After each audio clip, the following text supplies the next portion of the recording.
Olá! Uma pesquisa do Conselho Nacional de Justiça revela que a magistratura brasileira é composta majoritariamente por homens. Apenas 38,8% dos juízes são mulheres. E nos últimos 10 anos, a participação feminina aumentou apenas 1,2% ponto percentual. Para falar sobre os desafios das mulheres na magistratura, nós convidamos a segunda vice-presidente do Tribunal de Justiça do Distrito Federal, desembargadora Ana Maria Duarte Amarante. Este é o Cidadania Mulher, um espaço voltado para a discussão dos temas femininos. Doutora, muito obrigada pela entrevista aqui, de vir aos nossos estúdios. Eu que agradeço o convite, me sinto muito honrada de ter sido chamada para, pelo menos, participar um pouco desse debate tão necessário e tão atual. Doutora, a senhora está há anos já na Justiça, na magistratura, trabalhando com mulheres e homens e sabe das dificuldades ainda enfrentadas por mulheres. A gente sabe que em alguns estados chegam até 43% de juízas já em alguns tribunais, mas a gente tem ainda um processo muito lento ainda acontecendo com relação à promoção dessas mulheres na magistratura, não é isso? Com certeza, mas nós temos que diferenciar, em primeiro lugar, o acesso e promoção para o primeiro grau de jurisdição, que é por concurso público de provas e títulos, e depois os acessos por nomeação para os tribunais superiores. São quadros bem distintos. E veja bem, quando se trata de acesso por concurso público, que vem sempre ensejando uma paulatina progressão da presença feminina na magistratura, certo? Muitos se apressam em concluir, então basta deixar o tempo passar, que não seria bem o caso, porque a velocidade da redução dessas diferenças de constituição de gênero na magistratura, ela se reduziu nos últimos 10 anos, só foi reduzida em 1,2%. Então, é hora realmente de mobilização, de conscientização das mulheres. A senhora estava, inclusive, colocando para mim nos bastidores sobre a primeira mulher que assumiu um concurso, passou num concurso em São Paulo, foi em 1980, né? Ou seja, é muito recente a história das mulheres que chegaram até a assumirem um cargo por meio de concurso público. As provas, elas tinham uma forma diferente de serem... Com certeza. Inclusive, a primeira mulher que prestou concurso, muitos nomeiam Tereza Tang, de Santa Catarina, mas há uma cearense, em 1939, que foi aprovada em concurso e assumiu a magistratura do Ceará, que ela exerceu por 40 anos, Auri Moura Costa. Tereza Tang, em 1954. Aliás, a segunda em Santa Catarina que assumiria só seria em 1973. Como vem, foi um início muito lento para a admissão de mulheres.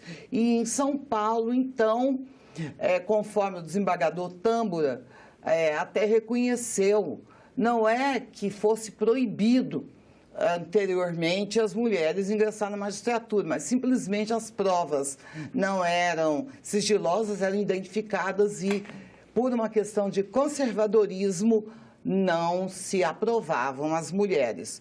E no 146º concurso, olha, concurso que vinha desde 1922, no 146º passaram 71 candidatos, 68 homens e 3 mulheres. Assim começou a história em São Paulo. A diferença é grande, mas a gente vai mostrar aqui no Arte que a gente ainda tem um longo caminho a percorrer, apesar aí de alguns avanços, né? A gente tem ainda uma diferença, né, doutora, gritante aí. Os ministros, apenas 16% são mulheres, 84% homens, desembargadores 23 mulheres, da qual a senhora faz parte aí do seleto grupo. Não, meu tribunal, 24%, exatamente. Quando eu assumi juíza, em 1988, havia uma desembargadora e 14 desembargadores. Éramos 15 ao todo.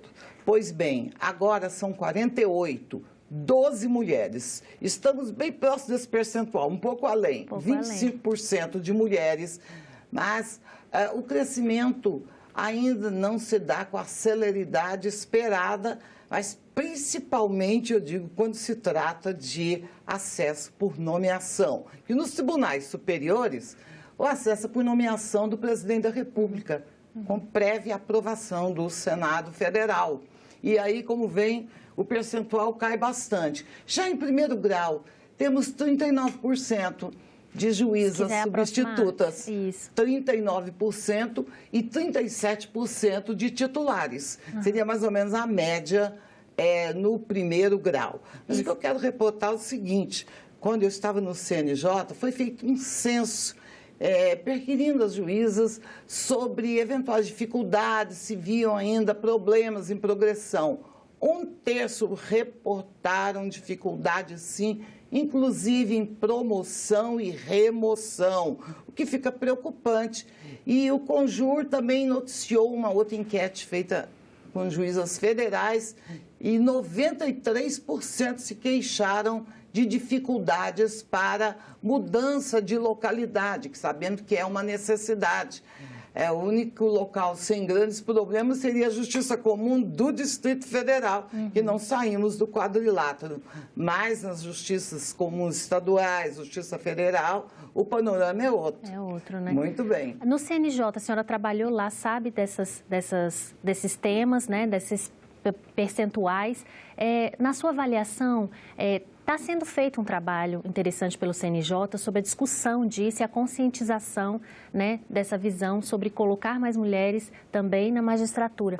O que poderia ser feito para estimular mais esse tipo de ascensão das mulheres? Muito bem, você reportou bem essa preocupação do CNJ, que inclusive editou a resolução 255, foi da ministra Carmen Lúcia, quando presidia também aquela corte, e visa exatamente criar política nacional de incentivo à participação institucional da mulher no judiciário.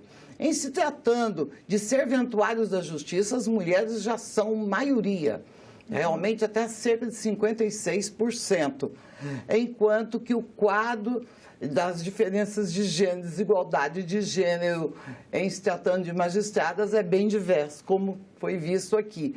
O que poderia ser feito, além de esperar que o tempo corrija, em se tratando de primeira e segunda instância, essa situação? Que, veja bem, é bom informar que na segunda instância, 4/5 dos cargos são acessíveis exatamente por promoção, por merecimento e antiguidade de magistrados de carreira.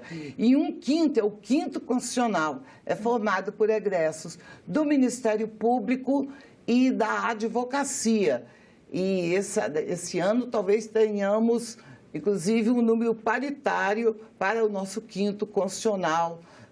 Noticia-se apenas 3 homens e 3 mulheres, ainda não houve homologação. Então, veja bem, além dessa questão de gênero, deve repercutir no âmbito do Ministério Público e no âmbito da advocacia, para que as listas que elaboram para que nós votemos, nós transformamos listas sextuplas que nos enviam em tríplices. E depois o chefe do executivo escolhe, então, essa escolha acaba, às vezes, o candidato ou a candidata. E no caso das justiças estaduais, é o governador de estado. No caso da federal, e nós somos justiça comum, com a competência dos estados, mas a vinculação federal, o presidente da República. Então, também tem que se debruçar sobre o tema e ampliar esse debate. Porque, como o ministro Herman Benjamin falou, essa falta de reflexo na composição da magistratura, da sociedade, porque nós somos maioria na sociedade. Isso. Maioria bem acentuada, 51% de mulheres, 48% de homens. É isso que eu ia questionar, doutora. Essa diferença, né, na justiça, não refletindo a realidade demográfica do país, ela pode refletir numa justiça, de repente, desigual ou não ter tanta legitimidade na hora da escolha? A gente sabe que é a lei que define, a letra da lei que define, que julga, mas havendo mais homens do que mulheres julgando, isso não pode trazer uma piora na qualidade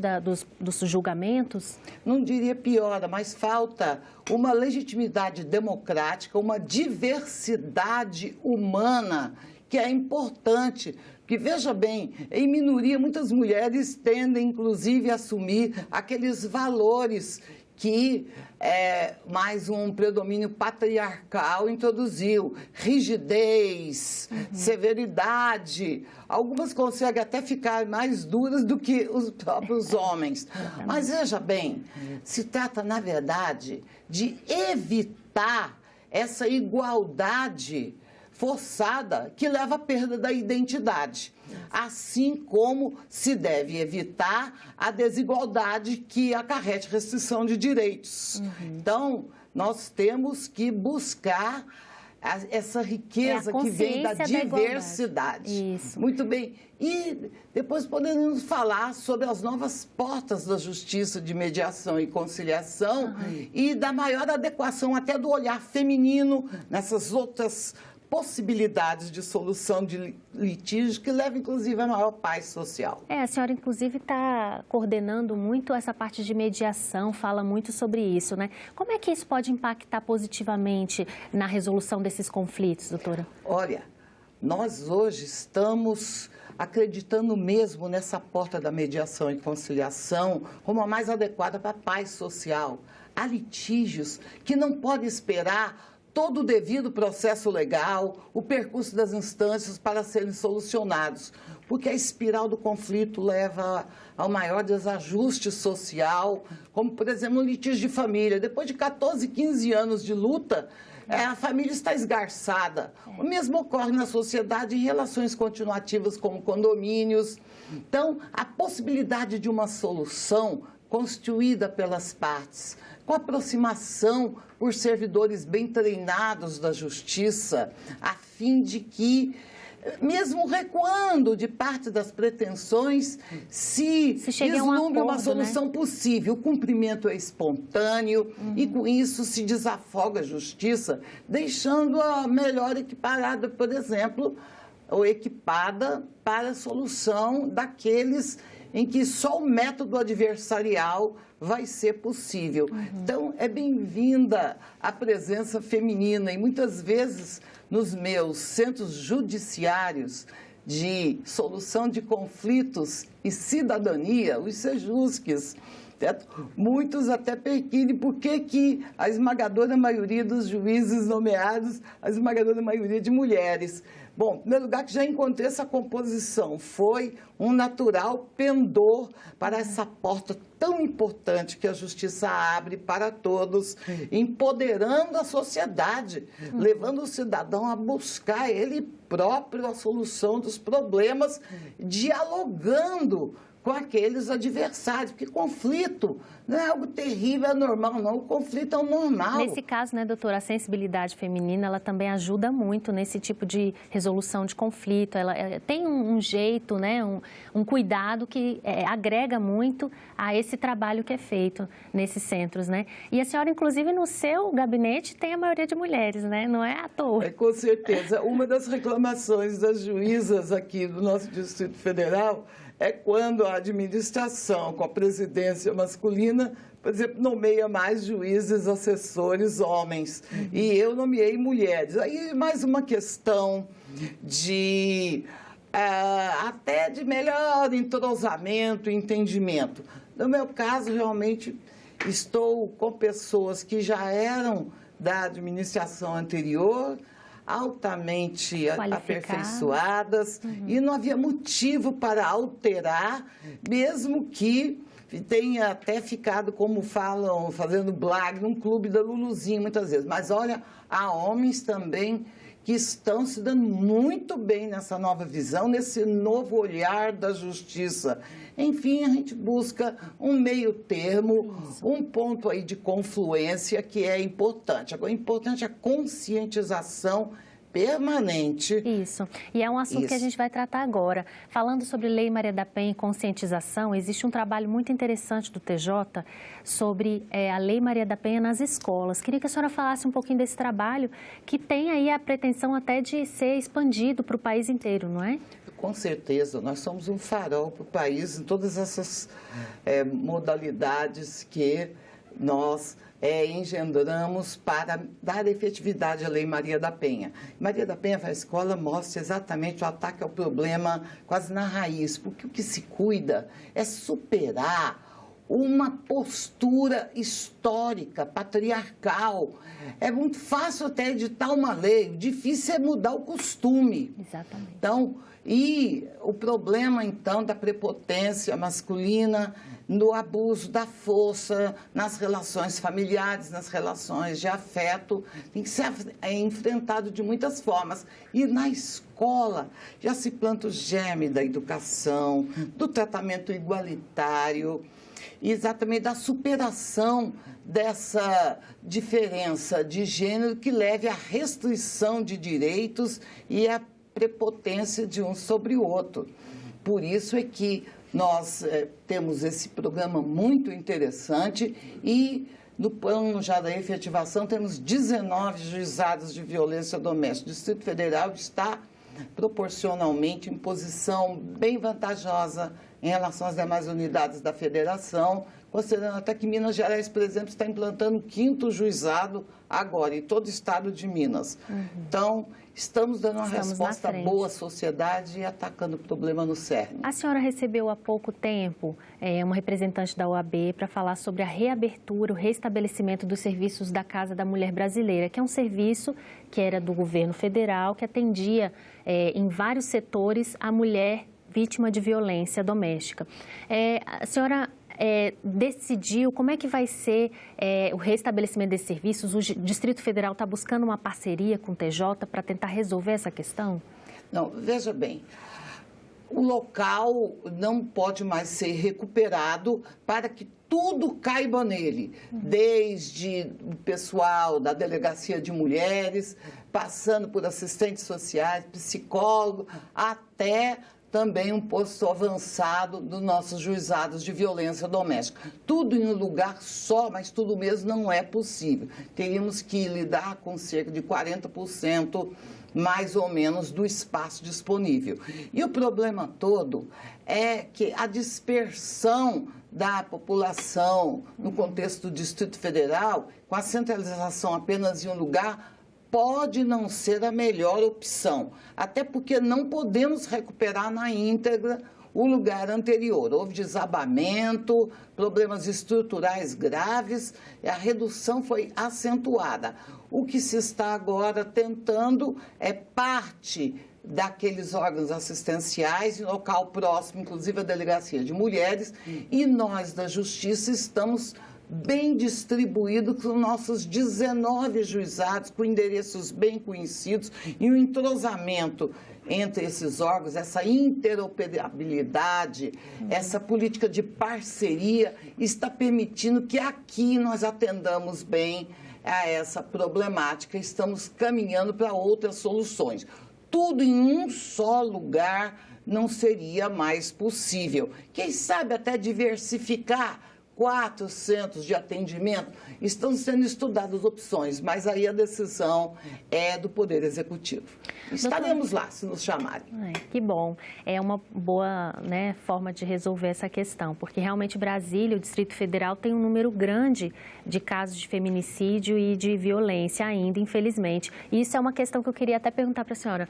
Durante muitos anos na magistratura, é possível saber se esse número de casos hoje, que são evidenciados, registrados, eles aumentaram ou não? Os registros estão sendo feitos e, por isso, estão sendo mais explícitos, né? Na sua avaliação, houve um aumento mesmo ou não? A população, na verdade, no passado, não identificava esses casos de violência. Então, veja bem, a figura qualificada do feminicídio deu maior visibilidade, não há dúvida, a esse tipo de homicídio.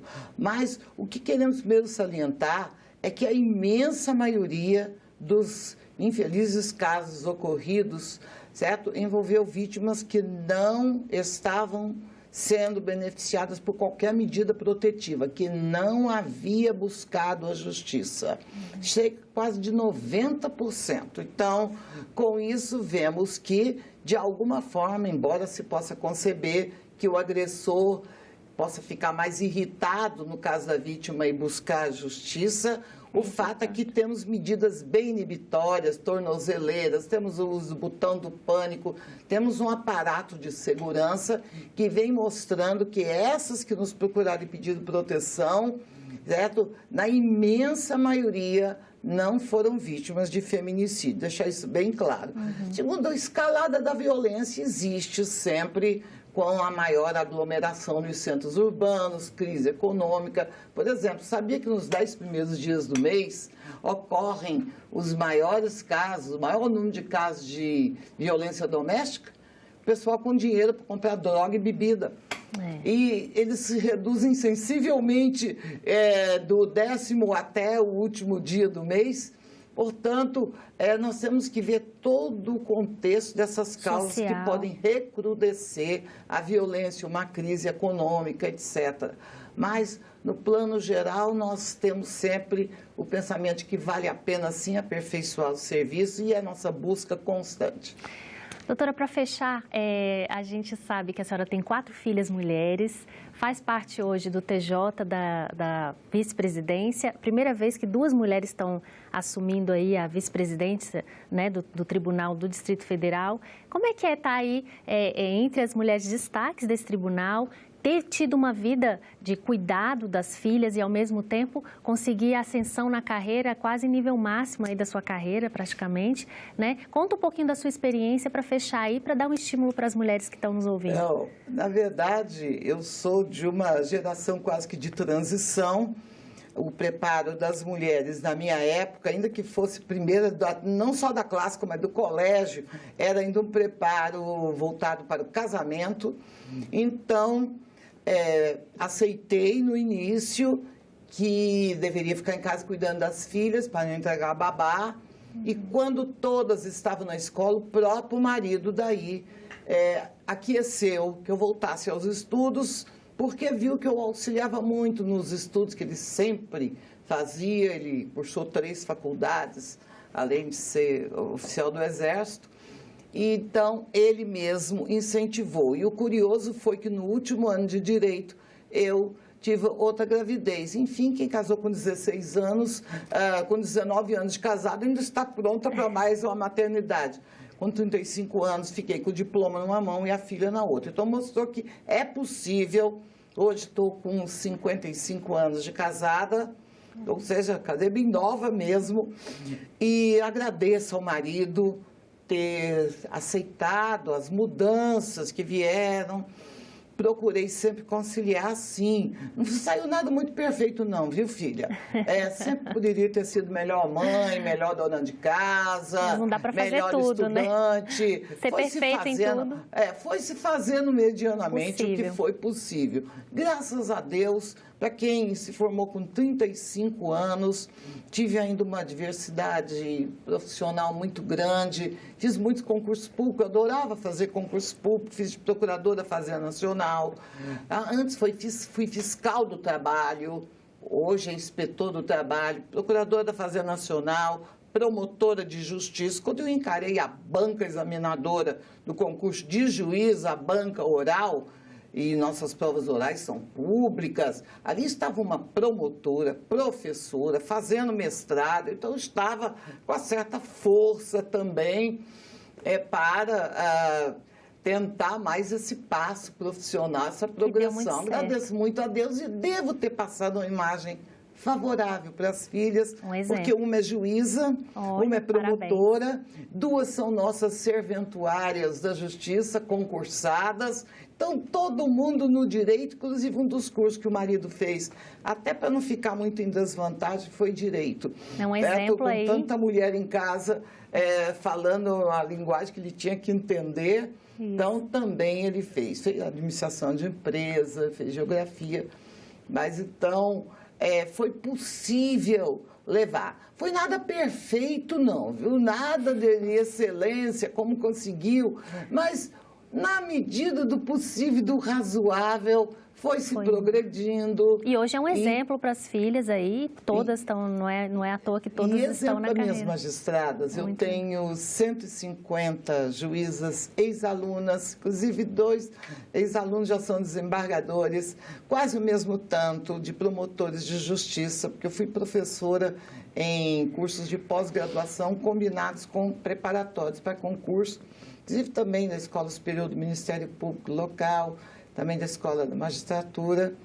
e eu tenho como filhos todos eles, então esse assunto da carreira jurídica da mulher é um assunto que me toca o coração, que a minha filharada espiritual é muito grande. Eu estou sempre alerta, eu digo, não nos desmobilizemos. É importante, inclusive temos que olhar para o contexto nacional e fortalecer essa busca de manter a desigualdade para não perdermos a identidade. Exatamente. Mas, e combater a desigualdade quando acarrete restrições a direitos. E debater quais seriam as medidas possíveis para superar um pouco esse quadro de defasagem tão grande percentual da nossa presença no Poder Judiciário. Doutora Ana Maria, a gente agradece muito a entrevista e a gente fica por aqui. Bom, para rever essas e outras entrevistas, acesse a página da TV Senado na internet em senado.leg.br/TV. Inscreva-se também em nosso canal no YouTube. Para fazer algum comentário, crítica ou sugestão, telefone para 0800 61 2211. É de graça. Obrigada pela sua atenção e até o próximo Cidadania Mulher.